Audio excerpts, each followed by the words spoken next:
नमस्कार दोस्तों, मेरा नाम है प्रदीप चौहान। बात समझनी है तो पूरी सुननी होगी। दोस्तों, आपको मालूम है आज रविवार है। पूरे हफ्ते की किसी खबर का विश्लेषण करना होता है और जाहिर सी बात है इस हफ्ते की सबसे बड़ी क्या, इस महीने की बल्कि इस साल 2025 की मेरे लिए तो सबसे बड़ी खबर वही है जब राहुल गांधी ने वो कर दिखाया जो काम मेरे मेरी फैटर्निटी का था। यानी जो काम पत्रकारिता का था, इन्वेस्टिगेटिव जर्नलिज्म। और दिखाया इस देश को, इस दुनिया को कि कैसे हमारे और आपके वोटों की चोरी हो रही है, किस तरह से हमारे सबसे बड़े अधिकार को छीना जा रहा है। कौन जिम्मेदार है, किसने छीना है, किसने नहीं छीना है, किसको जो है जिम्मेदार ठहराया जा सकता है, ये अलग बात है। लेकिन जो खुलासा हुआ है उसने एक बात तो तय करी ना कि हमारे और आपके अधिकार को छीना जा रहा है, हमें वंचित किया जा रहा है या हमारे नाम पर धोखाधड़ी हो रही है। अब जाहिर सी बात है, अगर 2014 से पहले का भारत होता, मैं कह रहा हूं, ताल ठोक के कह रहा हूं, 2014 से पहले का भारत होता तो इस वक्त चुनाव आयोग की इंक्वायरियां शुरू हो चुकी होती। चुनाव आयोग ये कहता कि हम इसकी जांच करेंगे और जो भी दोषी है उसे सजा देंगे। और कहीं गलती से और पीछे चले जाइए, टीएन शेषन का जमाना होता तो अब तक तो पूरा देश का सिस्टम हिल गया होता। लेकिन जनाब, ये सरकार 2014 के बाद की मोदी जी की सरकार है। इस सरकार में जब इस्तीफे नहीं हो सकते तो इंक्वायरी भी नहीं होती। सवाल चुनाव आयोग से पूछे जाते हैं, दर्द सरकार को होती है। सवाल चुनाव आयोग के कार्यप्रणाली पे खड़े होते हैं, दर्द मीडिया को होता है, जिस मीडिया को ये सवाल पूछने चाहिए थे, जिसे ये सब उजागर करना चाहिए था। लेकिन चलिए, एक आदमी ने हिम्मत दिखाई, वो हिम्मत दिखा के अपनी टीम से ये काम करवाया और उस टीम को भी सलाम है जिसने 7-7 फुट ऊंचे 3 कागज के ढेरों में से सुई निकाली और सुई के नाम पे एक पूरा जखीरा निकल गया। कम से कम इस देश में एक बहस तो शुरू हुई। बेशक मीडिया, गोदी मीडिया चैनल नहीं दिखा रहे इसको, लेकिन सोशल मीडिया ही सही, लेकिन इस देश में एक बहस तो शुरू हुई। आज की डेट में इस देश में सोशल मीडिया इन्फ्लुएंसर का फेवरेट टॉपिक हो गया है वोट चोरी। कम से कम राहुल गांधी ने बातचीत तो शुरू करवाई, कम से कम ईवीएम से तो बाहर निकले। अभी तक हर चीज पे ईवीएम पे डाल दिया जाता था और बड़ा अच्छा सा जवाब होता था कि भाई जब आप जीतते हैं तब ईवीएम पे आप जो सवाल नहीं उठाते। ये आसान सा जवाब होता था सत्ताधारी का। लेकिन ये तो कोई और ही सिस्टम निकला जिस सिस्टम के बारे में हमने आपने सोचा भी नहीं था। महाराष्ट्र में हल्की सी झलक मिली थी, लेकिन उसका पूरा जो कच्चा चिट्ठा है वो तो अब खुला है। सरकार इस वक्त हिली हुई है, सरकार का पूरा इकोसिस्टम हिल चुका है, चारों तरफ से घिरी हुई है। डिफेंड करने की कोशिश करो तो कहां कहां डिफेंड करें। नेहरू इंदिरा को तो ले आए, ऑपरेशन सिंदूर को ले आए, अब बचा क्या है? कुछ नहीं बचा है। सवाल बचे हैं बस, और सवालों के जवाब कहीं नहीं है, किसी के पास नहीं है। एक तरफ ट्रंप और ट्रेड और टैरिफ, तीन टी ने वैसे ही मोदी जी के नाक में दम कर रखा था। आलम यह होगी फ्रस्ट्रेशन की सत्ताधारी पार्टी में कि सत्ताधारी के प्रवक्ता सुधांशु त्रिवेदी एक बड़े चैनल पे जाके कहते हैं कि मोदी जी ने कभी नहीं बोला आपकी बात ट्रंप सरकार, जबकि आपने पूरी दुनिया ने सुना है मोदी जी जब कह रहे थे अमेरिका में जाके आपकी बात ट्रंप सरकार। जब इतने बड़े सबूत से मुकर सकते हैं तो आप समझ रहे हो हालत क्या है कि इस तरफ से इस टी से निपटे हैं तो यहाँ राहुल गांधी का बम सामने खड़ा है, एसआईआर को लेकर पूरा विपक्ष खड़ा है। लेकिन सवाल यह है, सरकार तो हिली है और सरकार का पूरा सिस्टम इस वक्त हिल चुका है, लेकिन इस हिले हुए सिस्टम से एक बहुत बड़ी चेतावनी भी निकलती है। वो चेतावनी ये है कि आने वाले दिन ना कांग्रेस के लिए आसान है, ना राहुल गांधी के लिए आसान है। क्योंकि राहुल गांधी ने अब जो किया है ये सीधा आर या पार की लड़ाई का ऐलान है। अब इस आर या पार की लड़ाई में ना राहुल गांधी पीछे हटना अफोर्ड कर सकते हैं, ना कांग्रेस पीछे हटना अफोर्ड कर सकती है। और ना सरकार पीछे हटना अफोर्ड कर सकती है।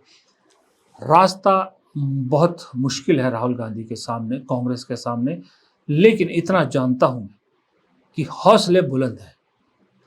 हौसले बुलंद इसलिए भी है कि राहुल गांधी ने बहुत सोच समझ कर ये चीज़ सामने रखी, इतना बड़ा दावा किया है। और ये बात उसी दिन उन्होंने रखी जिस दिन शाम को अपने सहयोगियों यानी इंडिया गठबंधन के नेताओं से मिलना था। और इंडिया गठबंधन के नेताओं को जो बात समझाई गई है, उस बात एक बात और तय हो गई कि इंडिया गठबंधन भी ये समझ गया है कि ये आखिरी मौका है। अब अगर पीछे हटे तो नुकसान किसी एक को नहीं, सबको ही होगा। किसी एक की गलती का भुगतान सबको करना पड़ेगा। एक कमजोर कड़ी इस वक्त अरविंद केजरीवाल की पार्टी दिख रही है। अगर उसको छोड़ दें तो बाकी तो फिलहाल एक साथ दिख रहे हैं। राहुल गांधी के बाद कल शरद पवार का खुलासा कि भाई महाराष्ट्र चुनाव से पहले उनसे भी 2 आदमी मिले थे और 160 सीट का ऑफर दिया था जो उन्होंने रिजेक्ट कर दिया था, और फिर वो राहुल गांधी से मिले थे तो राहुल गांधी ने भी सिरे से नकार दिया था। ये बताता है कि कहीं ना कहीं अंदर कुछ ना कुछ तो गड़बड़ है। कोई तो ऐसा सिस्टम है जो सिर्फ और सिर्फ एक पार्टी को फायदा पहुंचा रहा है। अब जब लोग इस सिस्टम पे सवाल उठाने लगेंगे तो पार्टी अनकंफर्टेबल तो होगी। तो ये जो पार्टी अनकंफर्टेबल है या पार्टी के सुप्रीम पोजीशन पे जो बैठे हैं देश के प्रधानमंत्री की कुर्सी पर, उन्होंने कभी विपक्ष नहीं देखा, उन्हें आदत ही नहीं है विपक्ष में बैठने की। तो जाहिर सी बात है, इन आवाज़ों को चुप कराने के लिए सबसे आसान तरीका है कि जिस शख्स ने ये आवाज़ें उठाई हैं या इन आवाज़ों को उठने का दम भरा है, उनमें आवाज़ें भरी है, उस आवाज़ को ही दबाने की कोशिश की जाए। इसलिए मैं कह रहा हूं कि आने वाला वक्त राहुल गांधी के लिए आसान नहीं है, कांग्रेस पार्टी के लिए भी आसान नहीं है। क्योंकि राहुल गांधी पे अगर मुश्किलात आती हैं तो कांग्रेस पार्टी पे भी मुश्किलात आती है। अब वो चाहे राहुल गांधी को किसी मानहानि के मामले में घेरने की कोशिश हो, चाहे उन्हें वो ईडी के मामले में घेरने की कोशिश हो, चाहे कोई नया मामले में घेरने की कोशिश हो, लेकिन इस वक्त फुल ऑन छूट सभी एजेंसीज को दे दी गई है राहुल गांधी को घेरने के लिए। अब राहुल गांधी को वाया प्रियंका गांधी या रॉबर्ट वाड्रा के जरिए भी घेरने की कोशिश की जा सकती है। सोनिया गांधी के जरिए भी तोड़ने की कोशिश की जा सकती है कि आज की डेट में अगर सोनिया गांधी को ईडी फिर से पूछताछ के लिए बुलाती है और लगता है कि सिर्फ पूछताछ में ही अगर 50-60 घंटे की पूछताछ सोनिया गांधी के साथ करें तो राहुल गांधी को तोड़ने का एक आसान जरिया नजर आता है। क्योंकि सोनिया गांधी की उम्र और उनकी तबीयत ये अलाउ नहीं करती कि वो इतने घंटे तक पूछताछ का सामना करें।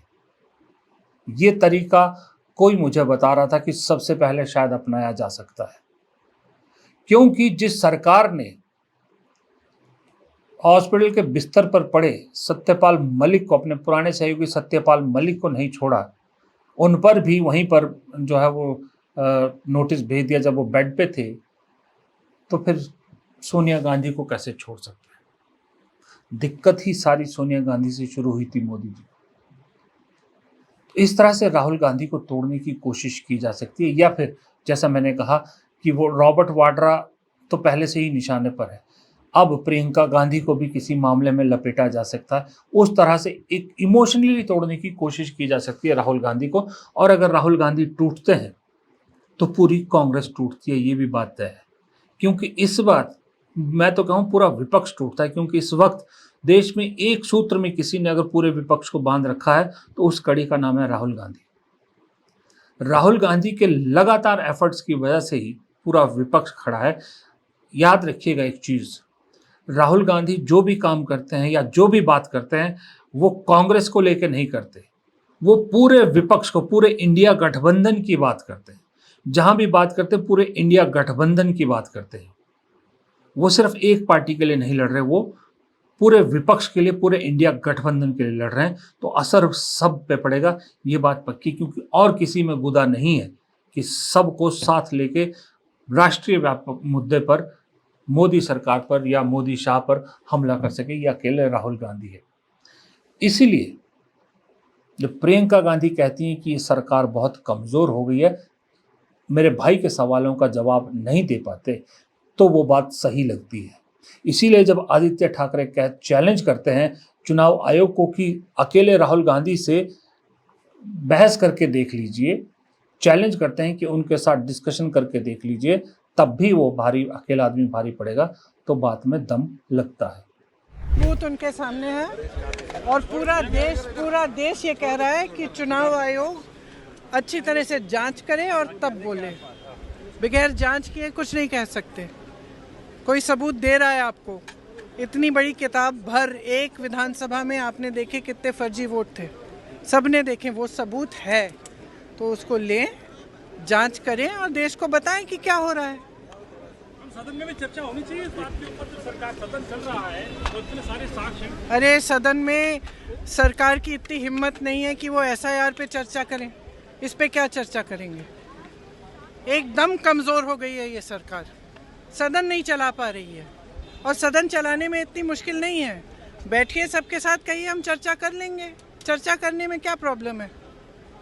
आप अपनी बात रखिए, सब सुनेंगे, हम अपनी बात रखेंगे, बात खत्म। बिल्कुल, हम ये पहले से ही कहते आए हैं, बहुत दिनों से कह रहे हैं, और ये हम सिर्फ हारने के बाद नहीं तो लोकसभा में जो हमारा परफॉर्मेंस रहा उसके बाद भी हमने कहा है कि देश भर में कहीं ना कहीं वोटों की चोरी हुई है। कहीं ना कहीं चुनाव आयोग जो है वो भाजपा के कार्यालय से ही चलता है, भाजपा के दफ्तर से चलता है। राहुल गांधी जी ने जो दिखाया है वो सिर्फ हवा में बात नहीं कही है, वोट की चोरी को पकड़ा है। कोई एक दो ऐसे लोग हैं जिन्होंने 4-5 दफ़ा वोटिंग की है, 5 जगह अलग अलग वोटिंग की है, फ़ोटो सेम है, नाम सेम है, लेकिन आज इधर तो कल उधर ऐसी वोटिंग की है। तो मुझे लगता है कि चुनाव आयोग चुनौती देने से बदले एक काम करें कि चलो डिबेट करते हैं राहुल गांधी जी से, पूरा चुनाव आयोग आए, राहुल गांधी जी अकेले खड़े रहेंगे और डिबेट। इसके अलावा अब जिस तरह से एक ईगो या एक तरह से कह ले ईगो की बात आ गई कि अब एसआईआर का मुद्दा बिहार में ना रोके, चुनाव आयोग ने ना रोकने का जो फैसला किया है वो पूरे देश में लागू करने का फैसला किया, उस तरफ से भी एक ओपन ऐलान अब हो चुका है कि अब तो आर्या पार है, अब जो होगा देख ही जाएगा, हमको तो करना है, आप जो चाहे उखाड़ दो। इस तरह का एक एटीट्यूड चुनाव आयोग, सरकार दोनों तरफ से आ रहा है। अब ऐसे में विपक्ष अगर मजबूती से खड़ा होता है, नई चीजें सामने रखता है, अपनी आवाज को दबने नहीं देता, गिरने नहीं देता, तभी ये लड़ाई विपक्ष जीत पाएगा। वरना कहीं कमजोर पड़ गए तो फिर सामने जो खड़ी पार्टी है या सिस्टम है, जो इकोसिस्टम है, उसे सिर्फ थोड़ी सी दरार चाहिए, वो पूरी दीवार ढह देगी। अब यहां पर मुझे एक ही शक पैदा होता है कि और कोई जरिया मिले ना मिले, लेकिन कहीं अगर बीजेपी को अरविंद केजरीवाल जरिया मिल गया, अरविंद केजरीवाल के जरिए ममता बनर्जी या किसी और को तोड़ने की या अलग करने की कोशिश में कहीं कामयाब हो गई, तो भी इंडिया गठबंधन के लिए बहुत बड़ा झटका होगा। इसलिए राहुल गांधी के लिए डबल जिम्मेदारी, एक तो समूचे विपक्ष को खड़े रखना, बीजेपी से लड़ना, सिस्टम से लड़ना, दूसरा अरविंद केजरीवाल जैसे जो बाहरी सिस्टम एक दीमक की तरह काम कर सकते हैं, उससे भी इंडिया गठबंधन को बचाना। इसके लिए चाहे ममता बनर्जी के नखरे सहने पड़े, चाहे अखिलेश यादव के नखरे सहने पड़े, सहने पड़ेंगे। मैं तो ये कहता हूं कि सबसे बेहतरीन तरीका ये होगा कि अगर राहुल गांधी ने जो लड़ाई शुरू की है इसे मुकाम तक पहुंचाना है, तो क्यों ना राहुल गांधी हर प्रदेश के राजधानी में जाकर बड़ी बड़ी रैलियां करें और पहले वहां करें जहां इंडिया गठबंधन के बाकी लोग सत्ता में है या बड़ी पार्टी है।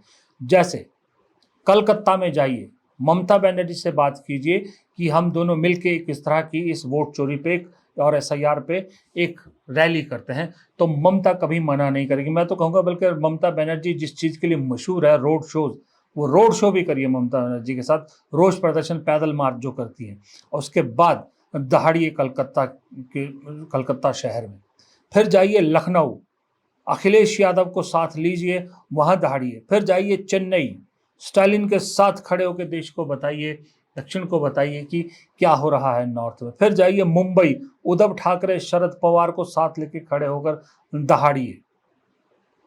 इस तरह से हर जगह अपने जो सहयोगी है पहले उनके यहाँ पर जाइए, उन्हें विश्वास दिलाइए, उन्हें अपने साथ मजबूत कीजिए, फिर अपने गढ़ में यही चीज़ कीजिए, चाहे वो फिर भोपाल हो, राजस्थान हो, हिमाचल हो, गुजरात हो, कहीं भी हो, फिर सब जगह जाइए।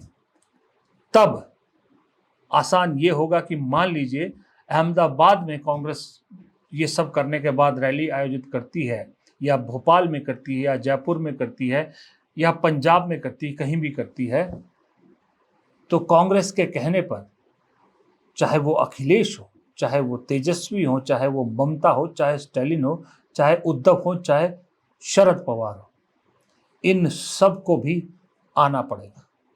और जब ये लोग आएंगे तो वो कहते हैं ना कि एक से भले दो, दो से भले तीन, वो इम्पैक्ट ज़रूर पड़ेगा। मेरा तो इस खबर का विश्लेषण फिलहाल यही बनता है कि इस लड़ाई को आगे कैसे ले जा सकते हैं राहुल गांधी, कांग्रेस या समूचा विपक्ष, इंडिया गठबंधन। अब जाते जाते एक शख्स हैं अपूर्व भारद्वाज, मैं उनकी वॉल से, उनके जो ट्विटर वॉल से, उन्होंने ट्विटर वॉल पे कुछ लिखा, मुझे बेहद पसंद आया। अपूर्व जी, अगर आप देख रहे हैं तो क्षमा चाहूँगा आपसे, बिना पूछे आपके ट्विटर पे जो लिखा है आपने, बेहद खूबसूरत लिखा है, उसको मैं ज़रूर आप सब लोगों को सुनाना चाहूँगा जाने से पहले। आखिर में बहुत अच्छा लिखा है उन्होंने, कहानी कहिए उसको या कविता कहिए, कुछ भी कहिए, लेकिन बहुत अच्छा लिखा है। अपूर्व लिखते हैं कि वो दिन जब वो हारा था, हार की थकान से बुरी तरह से टूट चुका, जब पूरा देश उसकी हार पर चर्चा कर रहा था। पर उसकी कहानी खत्म नहीं हुई थी। प्यारी बहन ने उसकी आवाज बनकर कहा, तुमने मेरे भाई को धोखा दिया, लड़ाई में अकेला छोड़ दिया। उसने उस दिन चुप्पी साध ली, और उस चुप्पी में छुपा था एक बड़ा सच, धोखेबाजों को पहचानने का। धीरे धीरे उसने पार्टी में जो गंदगी थी उसे साफ किया, सांप्रदायिक सोच के लिए लोगों को बाहर निकाला, कह दिया जो भी यहां नफरत फैलाएगा उसके लिए कोई जगह नहीं है। फिर निकला अपनी जंग पर, भारत की आत्मा को जानने, 4000 किलोमीटर पैदल, बारिश, धूप और धूप सहते हुए। कोई बड़ी मीडिया या पैसे वाला साथ नहीं था, बस उसका दिल और देश की जनता। किसान, ठेले वाले, हेयर ड्रेसर, ड्राइवर, सबके दिल में उतर गया। जहां भी गया लाखों दिलों ने उसे सुना। उसने कहा, मैं नफरत के बाजार में प्रेम की दुकान खोल रहा हूं। आज वो भारत का नेता विपक्ष है, लेकिन सत्ता के गलियारों में उसे देशद्रोही कहा जाता है, गाली दी जाती है। पर वो जनता से जुड़ा रहता है, सवाल पूछता है, जवाब मांगता है, क्योंकि वो जानता है बिना उसकी मशाल के इस देश में सच और इंसाफ की कोई रोशनी नहीं है। और जब उसने युद्ध छेड़ रखा है तो उन ताकतों से जो जनता के जनादेश को कुचलते हैं वो लड़ रहा है, भ्रष्टाचार, सांप्रदायिक ताकतों और नौकरशाही के गठजोड़ के खिलाफ। जिसके नसों में इस देश के शहीदों का खून दौड़ता है, उसे हराना आसान नहीं है। अगर आज नहीं तो कल जरूर जीत उसकी होगी। सत्य की जीत होगी, अन्याय की हार होगी। आ रहा है राहुलियन युग। ये है अपूर्व भारद्वाज ने बहुत खूबसूरत कहानी या राहुल गांधी के बारे में जो बयां किया है, ये आपकी नज़र जाते जाते मैंने कर दी। अपूर्व जी, क्षमा चाहूँगा, मैंने आपकी परमिशन के बगैर ये किया है। अगर आप देख रहे हो, उम्मीद करता हूँ जो आपने लिखा मैं उसे अच्छी तरह से अपने बाकी दर्शकों तक पहुँचा पाया। फिलहाल इस वीडियो में इतना ही। अगर आपको वीडियो पसंद आया हो तो लाइक ज़रूर कीजिएगा, दोस्तों के साथ शेयर कीजिएगा, और कमेंट बॉक्स में आप भी अपनी राय ज़रूर दीजिएगा। अगर आप में से भी किसी ने इतना अच्छा लिखा हो तो ज़रूर कमेंट बॉक्स में लिखिएगा। और अगर चैनल को सब्सक्राइब नहीं किया है यूट्यूब में तो सब्सक्राइब कर लीजिएगा। फेसबुक पे देख रहे हो तो फॉलो ज़रूर कीजिएगा। नमस्कार।